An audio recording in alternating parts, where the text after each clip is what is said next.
place where sea meets stone, time seems to sleep beneath the heathered hills, there lies a village forged by wind, water, and wonder.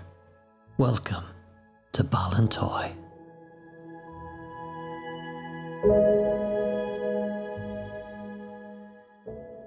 This is not just a village, it's a story carved in basalt and laced with salt air. A timeless cradle where legend and landscape hold hands. Today we wander through its origins, trace the history in its stones, and lose ourselves in its untamed beauty. Ballintoy, the townland of the north. A simple name, yet full of direction, identity and purpose. Set atop the northern coastline of County Antrim, Ballintoy looks ever outward, to Rathlin Island, to Scotland, and to the edge of the known world.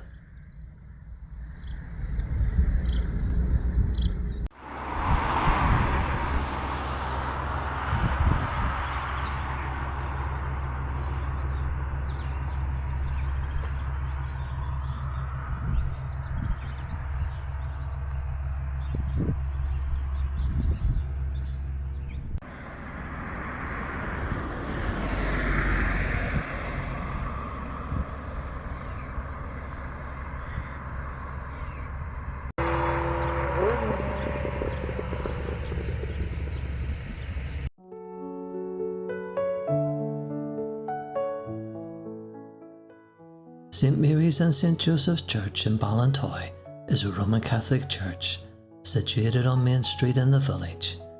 Its picturesque setting above the harbour features an ancient cemetery with some of the graves dating back to at least 1696.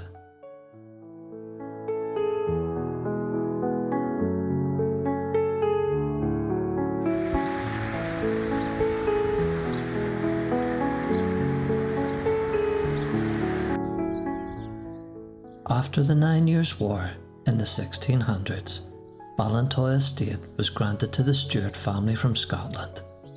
They were part of the lowland Scottish Presbyterian influx, helping reshape the cultural and religious landscape of the northern coast. The Stuarts brought Presbyterianism, they brought education, and most of all, they brought commerce. The Stuart family seat was that of Ballintoy House, a Georgian mansion. It was the central hub of their estate.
The Stuart family were quick to recognise Ballintoy's natural resources, particularly its limestone quarries, which played a crucial role in developing the village.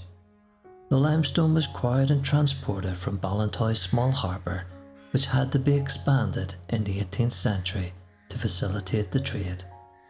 The village's proximity to the sea made it ideal for salmon fishing and also kelp farming, which was a significant industry in Ballintoy in the 18th and 19th centuries.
Now let's take a short drive down to Ballintoy Parish Church and further on down to Ballintoy Harbour.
But the land here was known long before the name. Settlers drawn by the basalt-rich soil, the fish-laden waters, and the sheltering covers, these cliffs, these caves, these silent fields, they have known human hands for millennia.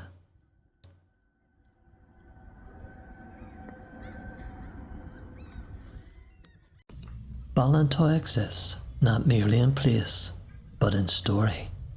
The ancient ones whisper of giants that once lived here, and perhaps they were right.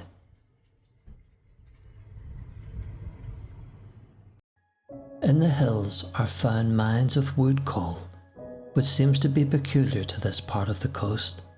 It is found in strata generally under basalt, varying from 2 inches to 2 feet in thickness, and displays the grain, knots, roots and branches of timber. It is generally used for domestic fuel, but is disagreeable because its smell renders it very ineligible for that purpose.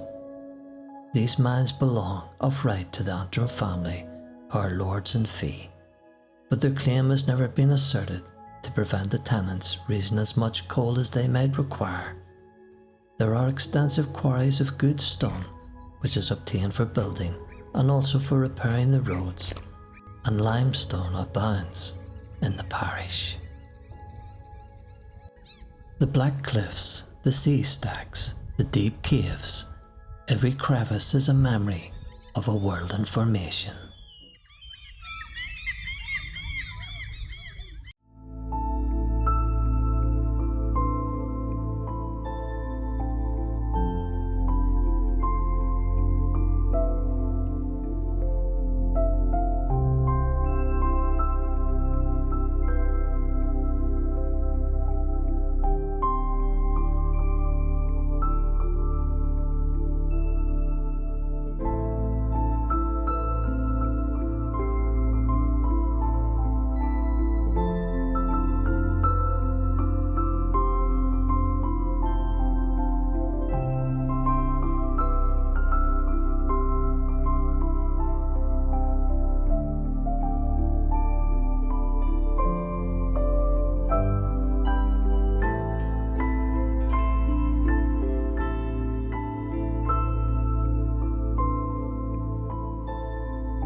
Sheltered in a horseshoe of rock and resilience lies Ballintoy Harbour.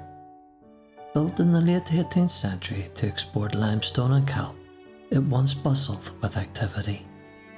Today it slumbers, a place for fishermen, for wanderers, and for those chasing peace.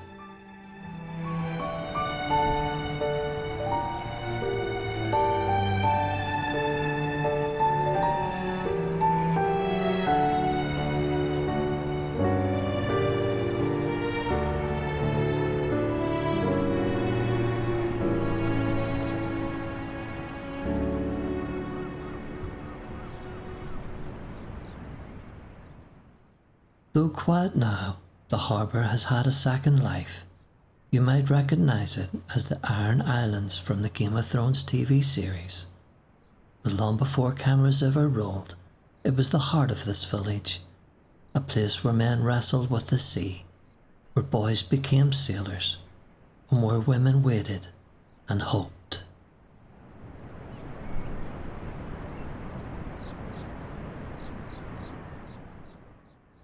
Legends thrive in Ballintoy.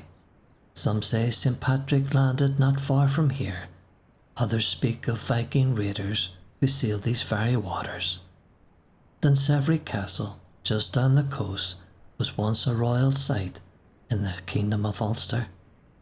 And in every wind-blown cave there might just dwell a forgotten sea monster.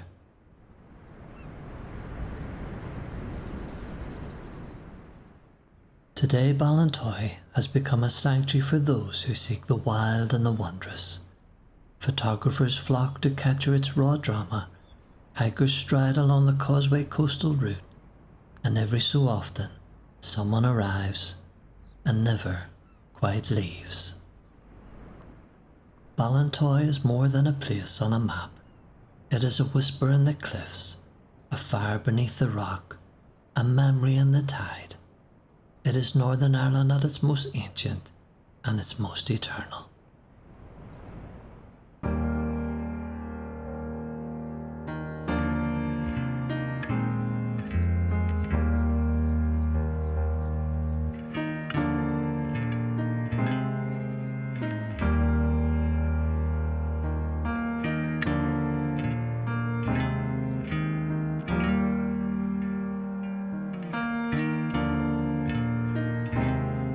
Well, the sun sinks low on the golden sky.